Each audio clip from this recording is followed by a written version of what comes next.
They thought she'd stay where she belonged, on her knees with a mop, not at their tables. A black woman in a silk gown wasn't part of their plan. She was supposed to shrink, to stutter, to serve. But instead, she smiled. Not the kind they expected, nervous, grateful beneath them, but something still unsettling, the kind that makes liars shift in their seats. She didn't need to raise her voice. She didn't need an invitation. The moment she arrived, everything began to unravel. What started as a cruel joke turned into the most catastrophic revelation their world had ever faced.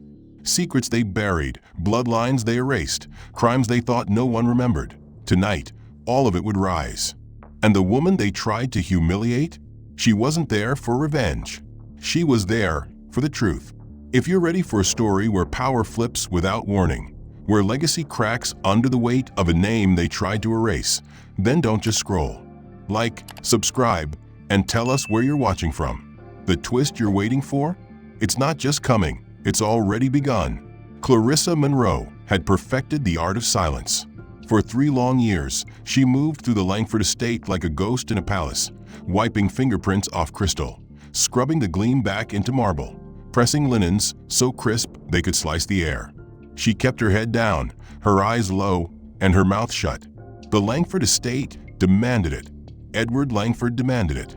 Heir to a fortune built on oil and deception, Edward lived as though the world was his stage and everyone else mere background noise.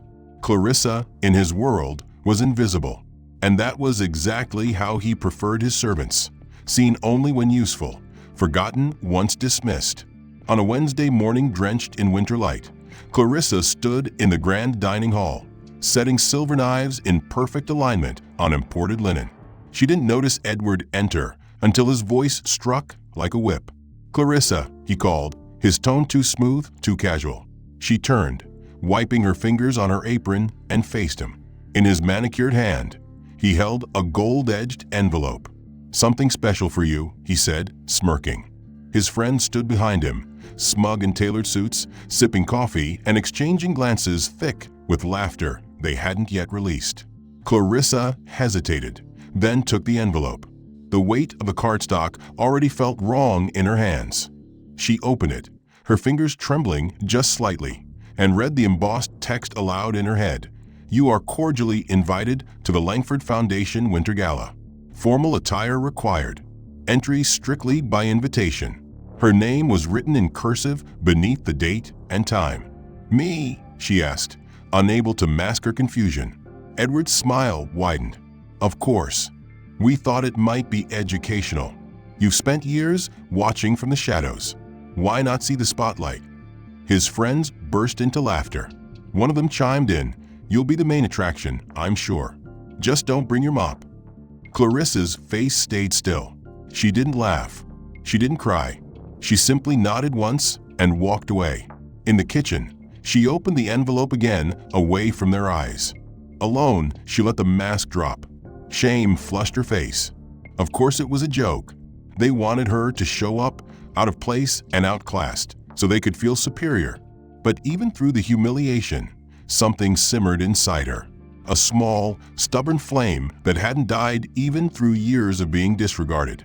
That night, she sat in her small, second-floor apartment above a bodega, the invitation resting on the chipped counter like a dare. She stared at it for hours, remembering her mother's voice. "Walk like you own the ground under your feet," her mother once said, back when they lived in a house with real floors, not tile that peeled at the corners. Her mother had been a music teacher for the Langford family decades ago, until she vanished from their lives and Clarissa was quietly erased from theirs. But Clarissa remembered. She remembered what it was like to walk through a ballroom without fear. She hadn't been born beneath chandeliers, but she knew how to walk beneath them. The next day, she visited Alondra Reyes, the estate seamstress, and the only person who ever met Clarissa's gaze with respect. She handed her the invitation and waited. Alondra read it, then looked up, silent for a long moment. Then she simply said, "You'll need a dress."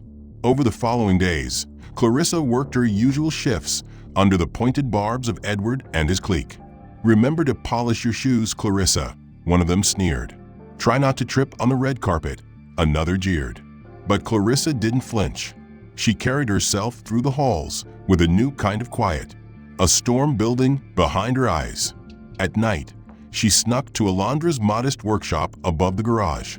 Together they fitted an old gown from Alondra's archives, deep green satin, tailored with surgical precision.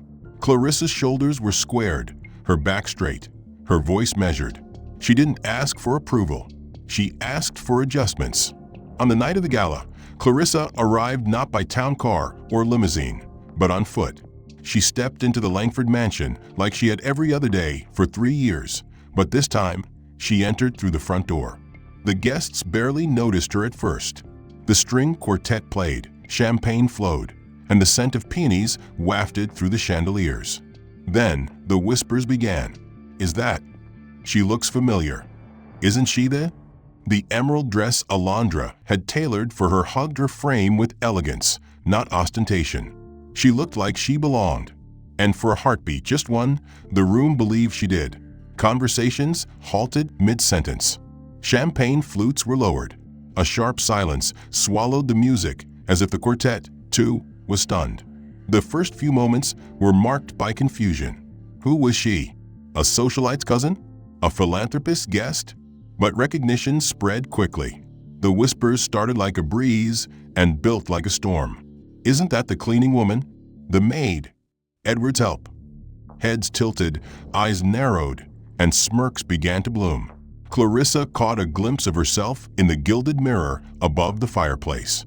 For a fleeting second, she saw her mother in her own reflection, proud, dignified, beautiful. She clung to that image as she stepped farther into the den of wolves. Edward Langford stood near the champagne tower, wearing a tuxedo that cost more than Clarissa's annual rent. He turned, saw her, and for a moment, genuine disbelief crossed his face. He hadn't expected her to show. Not really. His shock gave way to amusement, and then to something darker. He raised his glass, tapping the rim with his ring. "Ladies and gentlemen," he called out, voice cutting through the room like a blade. "A surprise guest has joined us tonight. Let's all welcome Miss Clarissa Monroe." It takes real courage to rise above one's station, doesn't it? The guests laughed, not the polite kind, but the guttural, ugly kind. Clarissa stopped mid-step. Her heart pounded in her ears. She had prepared herself for stares, for whispers. But not this. Not a public performance of her humiliation. A woman in diamonds leaned toward her companion and whispered loudly enough to be heard. She probably stole that dress from the coat room. Another chuckled. She looks like she got lost on the way to the service entrance. Clarissa's hands clenched at her sides, hidden beneath the folds of the satin gown. She took a breath. She would not speak. Not yet. She hadn't come here to argue with vipers. She reminded herself that her purpose tonight was to endure, to hold her ground, to let them reveal who they truly were. And they were doing it brilliantly. Edward stepped forward, champagne in hand, stopping a foot in front of her. He lowered his voice just enough that only she and those closest could hear. "You've got guts, I'll give you that. But let's not pretend you belong here. You were invited to be a lesson, Clarissa. A conversation starter. Don't overstep." Clarissa met his gaze, her expression blank, her voice still caught in the back of her throat. Around them, guests circled like sharks sensing blood.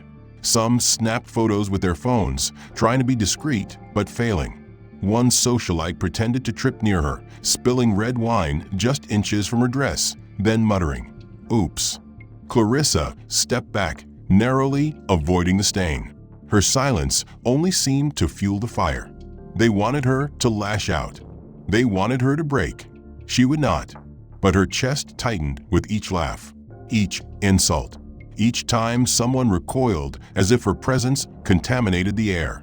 Her vision blurred slightly, but she refused to let tears fall. Somewhere near the bar, a group of younger guests had started placing bets on how long she would stay, on whether she would cry, on whether she had rented the gown or stolen it. One man walked past her slowly and whispered, "You're lucky we even let you through the front door." Another muttered, "Can someone escort the staff out before she embarrasses herself further?" And through it all, Edward watched, sipping his champagne, letting the room humiliate her like a game. She heard him tell a guest, "It's like watching a dog try to waltz." Entertaining in a sad way. Clarissa's feet rooted to the floor. Leaving now would validate every cruel word, but staying meant absorbing every dagger aimed at her dignity. She stood in the center of the ballroom like a statue carved from resilience and pain. No one extended a kind word. No one offered her a drink or even a nod of human decency. The staff, her former colleagues, hovered at the edges of the room, eyes lowered. They wouldn't meet hers.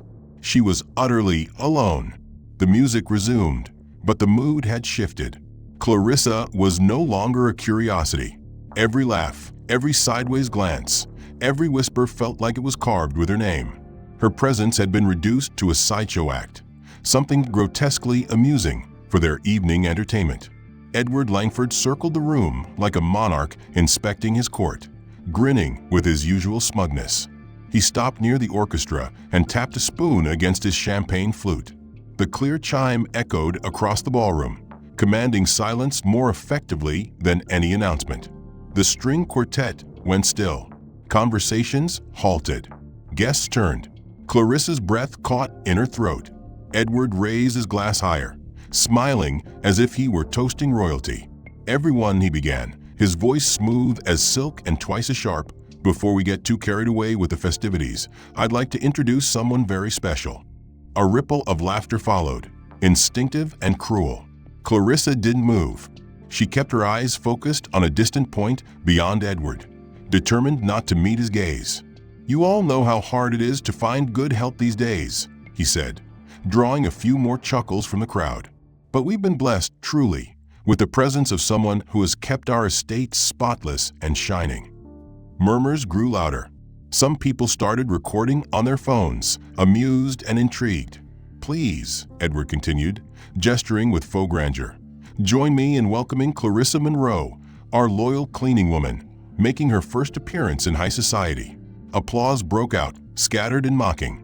Someone whistled. Another laughed, so hard she had to grip her friend's arm for support. Clarissa stood frozen. Her heart pounded against her ribs, her ears rang, and her face felt hot with a shame she refused to let surface.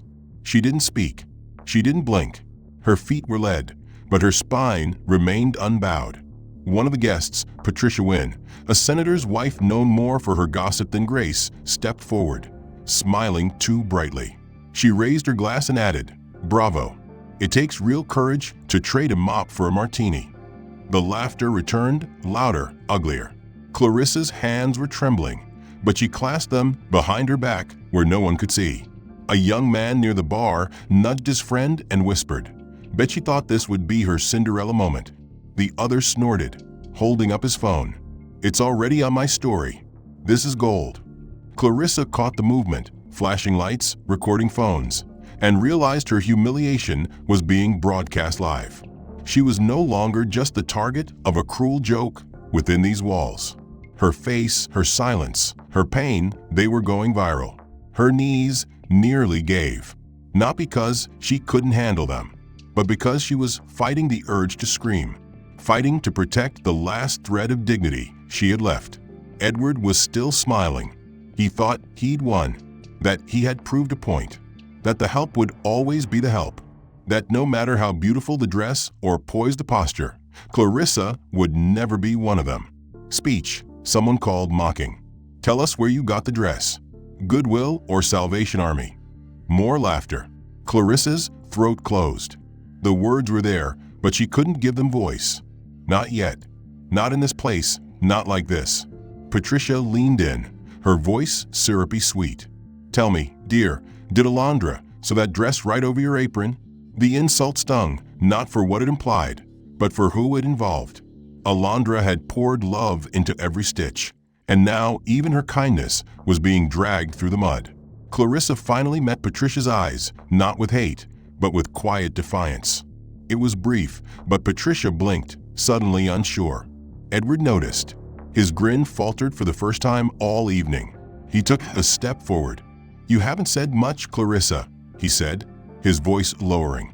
"Surely you have something to say to all your admirers?" She said nothing. The silence stretched. A few guests shifted, uncertain whether the joke had gone too far. One woman muttered, "She's just standing there." It's almost creepy. He had expected mockery, expected her to flee or break or perhaps cry. But she just stood there, straight-backed, calm, her face unreadable. It unnerved him. Patricia Wynne, still trying to milk amusement from the moment, leaned in closer. "Clarissa, darling, I'm just dying to know, where on earth did you get that gown? It's rather elegant for a cleaner's closet." Her voice dripped sarcasm, but it wavered toward the end, and she knew it. Clarissa turned to face Patricia directly for the first time. Her eyes were calm but cutting, and her words, when they finally came, were quiet but sharp enough to slice through the chatter. "This dress belonged to my mother," she said evenly. The room paused, uncertain whether this was part of the spectacle or the beginning of something else. Patricia blinked. "Your mother?" Clarissa nodded once, her gaze unshaken. "She wore it in this very room, 20 years ago." Patricia looked confused, her lips parting in a laugh that never came. "I don't recall any staff ever wearing something like that here." "Surely she wasn't. She wasn't staff," Clarissa interrupted. Her name was Isabella Langford. The name hit the room like a lightning bolt. Edward's expression changed instantly. Confusion first, then shock, then something darker. Several guests turned toward him, unsure of what they were witnessing. Clarissa continued, her voice now carrying farther, reaching more ears. "My mother was the Langfords' music instructor. She taught piano here. She was also Henry Langford's companion for 5 years." Gasps rippled across the room. A few guests exchanged glances. Henry Langford, Edward's father, had passed away 2 decades ago under supposedly natural causes. He had been the patriarch, the empire builder. Any hint of scandal involving him had always been quietly buried, erased. Edward's hand tightened around his glass, his knuckles white. "What are you talking about?" he said, his voice brittle. "That's nonsense. Fabricated. A sad little fantasy." Clarissa didn't move, didn't blink. "No, Edward. It's fact. And deep down, you know it." Edward took a step forward, his confidence suddenly more performative than real. "You're making this up. There is no record, no proof. My father would never what?" Clarissa interrupted, her voice finally growing stronger. "Love someone outside his circle? Keep a second family? Raise a daughter in private and support her until the day he died?" Now the room was silent. Even the music had stopped again, unprompted. Edward's face had lost color, and his polished charm was replaced by something harsher. "You're lying," he said louder now. "You're delusional. My father had no daughter besides me. That's what you told the lawyers, right?" Clarissa said, her tone now laced with restrained fire.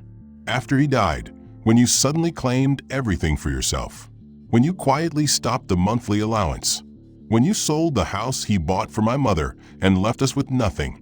More heads turned toward Edward. Patricia took a half step back, realizing the drama unfolding was not entertainment anymore. It was history. "Is this true?" she whispered, but no one answered. Clarissa stepped forward now, her presence commanding the floor in a way that no designer gown or social status could.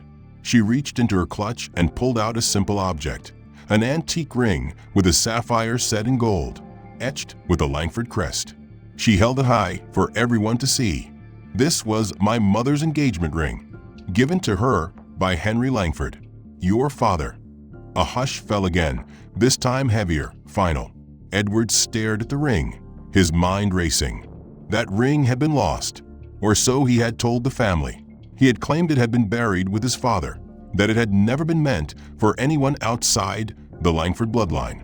Now it glinted under the chandelier light like a specter from the past. His mouth opened, then closed, searching for a retort that didn't exist. The room waited for someone to speak, but Clarissa was in control now. Her voice, when she finally spoke again, was calm, deliberate, and unshaken. "This ring was given to my mother, Isabella, by Henry Langford. She wore it every day until the morning of his funeral. That same day, we were told we no longer belonged here." Murmurs rippled through the crowd as she lowered the ring. "This piece of jewelry carries more than sentimental value. It's a symbol of a promise broken, a life erased, and a legacy denied. A sharp voice from the back broke the tension. Anyone can claim a name. Where's the proof she's telling the truth? It came from a guest who had arrived late and missed the earlier humiliation, a hedge fund manager whose voice always carried further than his insight. Clarissa turned her head slowly toward the crowd. "You want proof," she said, reaching into her clutch again. "Let me introduce someone who has carried the weight of this truth for far too long." At that moment, an elderly man emerged from the side hallway, tall, gray-haired, and dignified. The room gasped softly as he stepped into the light. It was Dr. Harold Cain, the Langford family's personal physician for over 30 years. The very man who had signed Henry Langford's death certificate. "Dr. Cain," Edward said, startled. "What are you doing here?" Dr. Cain's face was lined with remorse, but his voice was clear. "Something I should have done 20 years ago." The crowd parted as he approached Clarissa, standing beside her with a nod of solemn respect. "Henry Langford was my friend," he began, "and I betrayed him. I was asked, no, pressured, to hide the truth of his last days, and I did. Out of fear, not loyalty." Edward's jaw tensed, but he said nothing. Dr. Cain continued, "Before Henry died, he told me he had updated his will to include his daughter, Clarissa. He showed me this ring and said it would pass to her when the time was right." Gasps grew louder. Clarissa did not flinch. Dr. Cain took a folded paper from his coat pocket and handed it to her. "This is a notarized letter from Henry, dated 3 weeks before his death. I kept it all these years, afraid of what would happen if I revealed it. But tonight, I see that the lie is worse than the fear ever was." Clarissa unfolded the letter slowly and held it up. "This letter confirms my mother's relationship with Henry Langford, the existence of the revised will, and Henry's wishes to provide for me as his rightful daughter." Someone near the front muttered, "If this is true, everything changes." Edward took a step forward, anger now leaking through the cracks in his composure. "You're digging up a dead man's words. That letter could be forged. You could have manipulated Cain. He's old, confused." Dr. Cain turned sharply. "I may be old, but I'm not confused. And I wasn't alone. There were others who knew. People you paid off, Edward. People you threatened." The weight of the accusation was seismic. Eyes turned on Edward. His charm, his swagger, it all evaporated in the charged air. "Why now?" someone asked. "Why wait so long?" Clarissa's voice answered, steady and mournful. "Because when you're powerless, timing isn't your choice. I was a child when I lost my mother and my father. I became a statistic, a girl nobody would believe. But I came back because I finally had the means to prove that the truth never really dies. It just waits for its moment." Guests shifted nervously.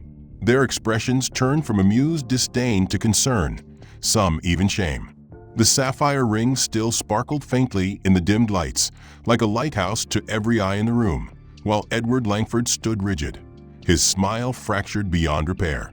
"You think you can walk in here?" Edward growled, pacing now, "with an old letter and a ring, and just rewrite history?" Clarissa didn't flinch. "No," she said coolly. "I came to remind you of it." Her words hit like steel. The room watched rapt, as Edward's composure unraveled with each second. Dr. Cain turned to him, voice heavier with age and regret. "You knew your father intended to include Clarissa. You knew about Isabella. After Henry's funeral, you told the board the updated will had never been signed." Edward snapped, "Because it hadn't." Cain replied, "You lied. I saw the signed copy with my own eyes." Guests began whispering in earnest. Edward's face flushed, veins rising along his temples. He pointed toward Clarissa, shaking. "You're just trying to destroy everything I've built." Clarissa's response was calm and cold. "Everything you built started with a lie. I just came to remove the foundation." Patricia Wynne, who had been clinging to her husband's arm, raised a hand tentatively. "Dr. Cain, why speak now?" Cain's voice softened with guilt. "Because truth has weight, and I'm tired of carrying it." Clarissa stepped forward, her voice suddenly quieter but sharper. "I worked here these past 2 years by choice. I applied under a false identity.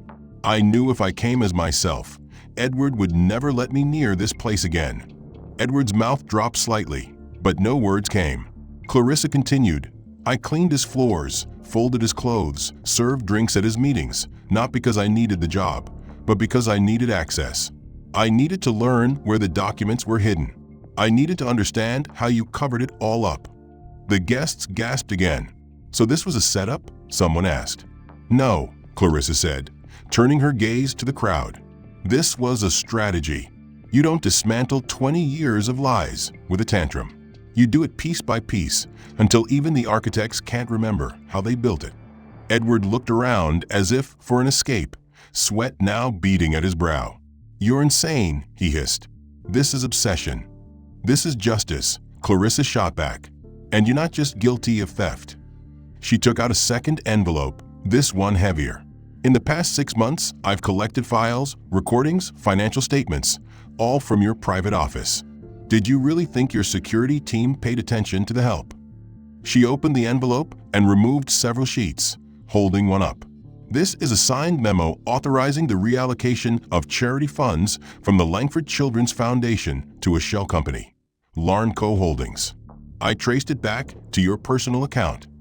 The crowd erupted in gasps and stunned disbelief. Patricia's husband stepped away from her, muttering, he used donations for himself. Edward lunged forward. That's a forgery. We'll let the forensic analyst decide. Clarissa replied without blinking.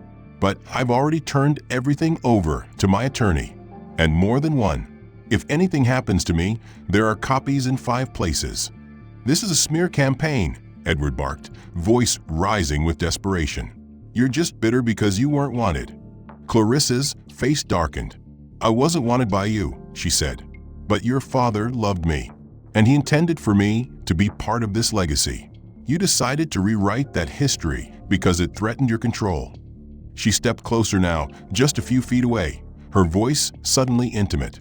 You thought erasing a little girl from your family tree would make you safer, but you forgot that little girls grow up. Edward stumbled back, colliding with a server who had been frozen near the edge of the room.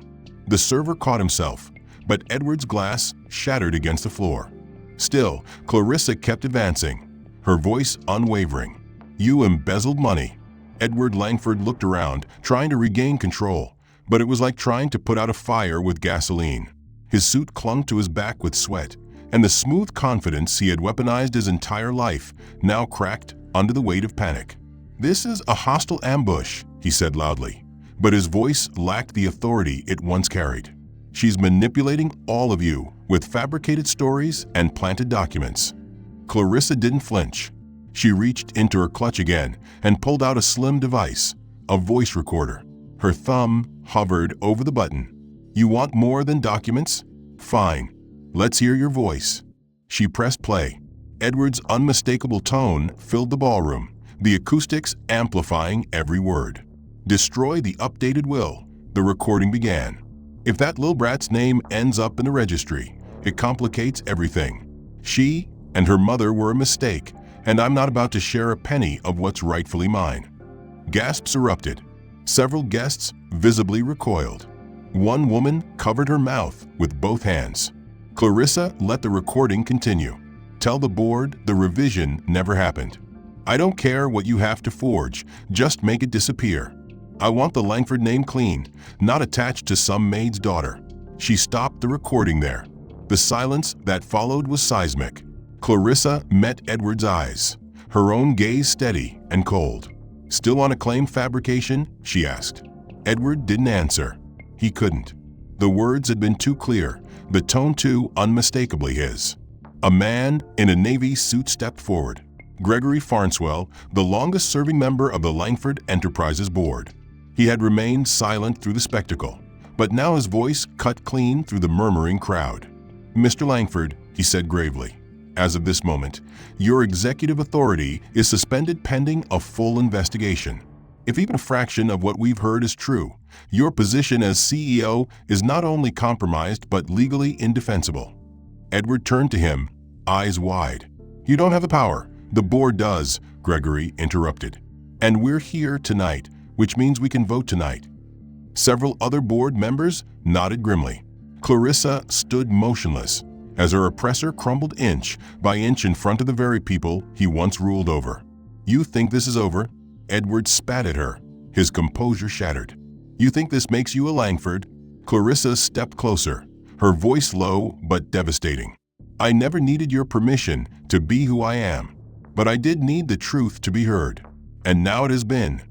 Edward's desperation surged. "None of it changes anything. The shares, the assets, they're already mine."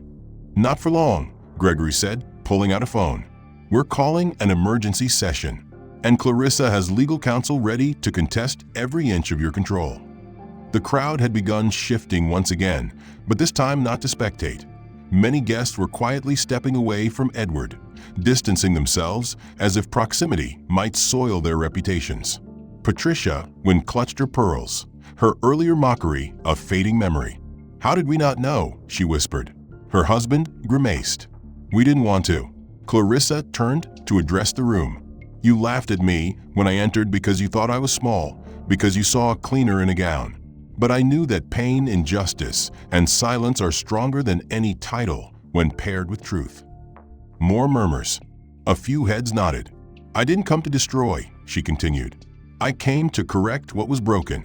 For myself, for my mother, and for every person you people step over to stay in power." Edward lunged toward her, wild now, but two security staff who had been stationed discreetly along the walls moved quickly, intercepting him. "Get off me," he roared. "You don't know what you're doing." "No," Clarissa said quietly, "but now everyone else does." One of the board members pulled out his phone and made a call. "Bring in the attorneys." Now, across the room, several reporters who had been invited to cover the gala discreetly lifted their cameras. The security guards continued to hold Edward, whose struggles had weakened into pathetic resistance. His once confident voice, the tool with which he had commanded fortunes and forged alliances, now cracked with desperation. Clarissa remained focused, calm, and deliberate as she pulled another envelope from her clutch, this one heavier, sealed with a crimson wax stamp. "This," she announced, "is the original, signed will of Henry Langford, the one Edward claimed didn't exist. It names me, Clarissa Isabella Monroe, as an equal heir." A collective intake of breath filled the ballroom. Gregory Farnswell stepped forward again, taking the envelope. Beside him, a younger man emerged from a side entrance, sharp suit, briefcase in hand, and a presence that cut through the room like a lawyer in a courtroom drama. "This is David Cain," Clarissa said, "my legal counsel, and he has already submitted this will for verification with the probate court." Cain nodded professionally. "It's been authenticated by 2 independent examiners. The signature matches Henry Langford's in every detail, and the date places it exactly 3 weeks before his death. This supersedes the previously submitted will, the one you, Mr. Langford, presented alone." Edward's eyes widened. "That document is private family property." "No," Cain replied smoothly, "it's evidence." Gregory turned to the guests. "Ladies and gentlemen, the Langford name has stood for influence and power, but tonight it stands for accountability. We are taking this to a full board vote. Effective immediately, Mr. Langford is suspended from all corporate duties pending criminal investigation." Murmurs exploded around the room. Socialites with glasses, half raised now, lowered them quickly, whispers spreading through cliques like oil on water. But the worst blow to Edward wasn't the board's rejection. It was the personal one.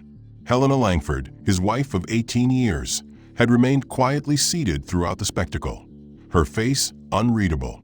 But now she stood. Her eyes were locked on her husband with a stare that didn't blink. "Helena," Edward gasped. "Please. You don't believe this," she raised a hand. "I believed you for 20 years. I believed your lies about your father's will, your charity work, even your kindness." Her voice cracked only once. "I won't believe another word." She turned to Clarissa. "I didn't know. I truly didn't." Clarissa nodded gently. "You weren't part of this, Helena. I know that." Helena looked back at Edward, and her voice turned to steel. "The children already saw the video. They called me. They're devastated, and they never want to see you again. Edward's face fell completely. No, Helena, you can't. I filed the divorce papers 2 weeks ago, she cut in. I saw enough in your ledgers to know something was wrong.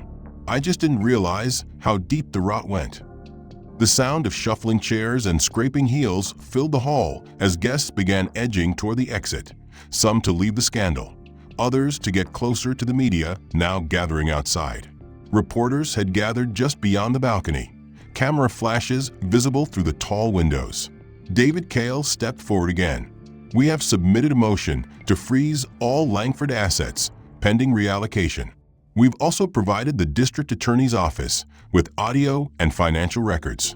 Charges are expected. Edward's knees finally buckled. He collapsed into a chair, hunched and shaking. Clarissa watched him, not with triumph, but with clarity. This isn't revenge, she said aloud. This is truth, arriving too late for comfort, but just in time for justice. One of the security officers touched his earpiece and nodded to Cain. The police are outside. Bring them in, Cain said. 2 uniformed officers entered the ballroom seconds later, their presence silent but commanding. Edward Langford, one officer announced, you are under arrest for fraud, embezzlement, falsification of legal documents, and obstruction of justice. Please stand. The gasp was collective this time. Clarissa Monroe, who had entered the evening as a presumed pawn in a social game, now stood as the indisputable heir of Henry Langford's empire. The reporters gathered outside surged forward as the doors opened, camera flashes lighting up the front steps of the Langford estate. But Clarissa didn't flinch from the attention. Instead, she turned to Gregory Farnswell and David Cain. We need a board meeting. Tomorrow morning. No delays, she said. Gregory nodded. You'll have it. And I believe you'll have the majority support. I won't lead like he did, Clarissa added. This company can't continue under the same rules. We're going to rebuild it the right way. Helena Langford stood nearby, having retreated to the far corner during the arrest. Now she approached slowly, her expression complicated, as if torn between grief and gratitude. Clarissa, she said cautiously, if there's any way I can help, I want to. Clarissa studied her carefully, then gave a nod. You've already done the hardest thing, Helena. You saw the truth. That's more than most people in this room managed. Helena looked at the marble floor. I didn't know what kind of man he truly was until tonight. I'm sorry for how you were treated, for what you lost. Clarissa's gaze softened just slightly. I lost time, but I never lost myself. Across the ballroom, many guests had already slipped away, hoping to avoid being photographed as part of the scandal. Those who remained included members of the board, a few reporters who had been granted permission to stay, and the household staff who had watched everything unfold from the sidelines with stunned reverence. Clarissa walked to them now. The kitchen staff, the cleaners, the drivers, they all stood in a line near the back, unsure of whether to speak. Clarissa addressed them directly. I worked beside you for 2 years, she said. I saw how you were treated. I saw how invisible you were forced to be. That changes now. One of the women, an older housekeeper with graying hair, stepped forward timidly. Are you really the new Langford? Clarissa smiled gently. I'm Clarissa Monroe, daughter of Isabella and Henry Langford. But I'm not here to inherit Edward's title. I'm here to earn back this company's soul. The woman's eyes filled with tears. We've all suffered in silence. No more silence, Clarissa said firmly. Tomorrow, every employee will receive a letter of reinstatement, and your wages will be reviewed for fair compensation. Those who were wrongfully terminated will be contacted. Those who were overlooked will be recognized. Another staff member, a chauffeur who had worked under Edward for over a decade, stepped forward. He docked our pay for no reason, fired people for looking at him wrong. You really mean to undo that? Clarissa nodded. All of it. She looked at Gregory. And I want the internal audit team expanded. We'll start by investigating every labor complaint from the last 15 years. Gregory, still reeling from the night's revelations, nodded again. We'll have the legal team coordinate with HR. Clarissa turned to the remaining reporters. You can print this, she said. Langford Enterprises is not collapsing. It's reforming, under leadership that values people, not profit at any cost. That line echoed, and for the first time that night, applause broke out, soft at first, then rising from both the staff and the board members who had long suspected Edward's darker practices but lacked the courage to act. David Cale checked his phone. The video is everywhere now. Social media's on fire. Networks are calling for interviews. You're trending. Clarissa shook her head. Let them talk. I'm not doing this for headlines. I'm doing this because the name Langford deserves redemption. Helena stepped forward once more. The children want to meet you, she said hesitantly. They saw the video. They're confused, but they said they want to know their aunt. At the heart of that transformation was Clarissa Monroe, no longer just a name whispered through the corridors of inherited wealth, but a name spoken aloud in boardrooms, community halls, and schools with a reverence born not of fear, but respect. Her office, once adorned with trophies of Edward's self-worship, now displayed photographs of the company's workers, from janitors promoted to team leads, to single mothers who had returned to school with scholarships provided by Langford's new education fund.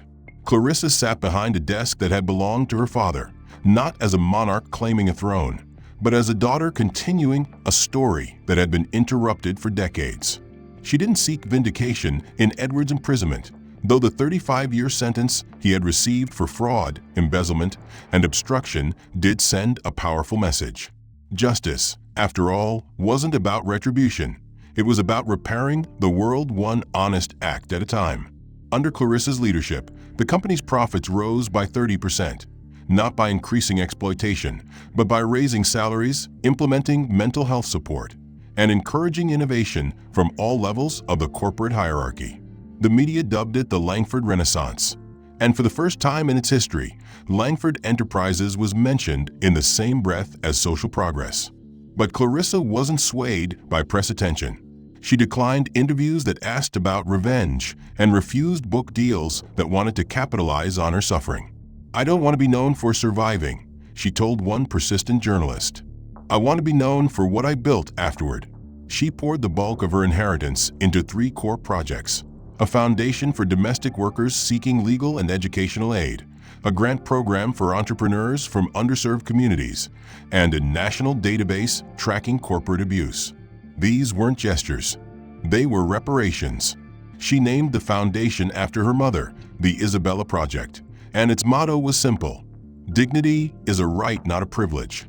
Helena Langford, now divorced and living with her children in a quieter part of the state, remained in contact with Clarissa. Their relationship had become unexpectedly tender, bound not by shared history, but by shared recovery. When Helena asked Clarissa to speak at her daughter's high school about resilience, Clarissa agreed without hesitation. After the assembly, the girl hugged her tightly and whispered, "Thank you for saving our family." That single moment meant more to Clarissa than any headline. Still, not everyone had embraced the change. Patricia Wynne and a handful of former social elites attempted to stage a quiet boycott of Langford Enterprises. But their influence had waned, and their campaign fizzled under the weight of public support for Clarissa's reforms.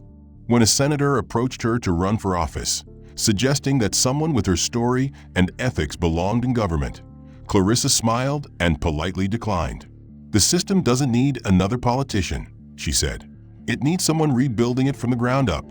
She continued working 12-hour days, meeting with employees across departments, attending union sessions, and overseeing the launch of the Langford Justice Academy, a program dedicated to training the next generation of ethical leaders in business and law. Clarissa knew the real work wasn't in speeches, it was in consistency. And slowly, the community began to change around her. Families who once feared eviction because of Langford rent hikes were now receiving housing grants. Interns who once worked unpaid under Edward's iron rule were now earning livable wages and receiving mentorship. And the very ballroom where she had been mocked now hosted monthly forums on corporate ethics and community investment. One night, after a particularly moving meeting with survivors of workplace abuse, Clarissa sat alone in her office, reading letters from people who had found hope through her programs. One was from a woman in Detroit who had read about Clarissa's story online and started her own cleaning business, naming it true inheritance. Another was from a young man who had been fired by Edward for speaking out and now led Langford's newly formed compliance division. As she folded the letters and placed them in a drawer labeled "Keep Going," Helena called. "There's a story on the news about you," she said, her voice warm. "A good one, about a girl who came to a gala to be humiliated and left with a company and a cause." Clarissa chuckled softly. "I didn't leave with anything. I claimed what was already mine." She looked out the window of the office, the city skyline glowing beneath a quiet night sky. For the first time in decades, she felt a sense of true belonging. The end. If this story moved you, inspired you, or made you reflect on the meaning of justice and legacy, I'd love to hear your thoughts. What did you think about Clarissa's journey? Which moments struck you the hardest? And how do you feel about the transformation of the Langford Empire? Let us know where in the world you're watching from. And don't forget to leave a comment with your favorite part of the plot or the twist you never saw coming. If stories like this matter to you, stories where dignity rises from the ashes of injustice, then make sure to like and subscribe. Your support helps more people discover narratives that challenge, uplift, and remind us what true power really means.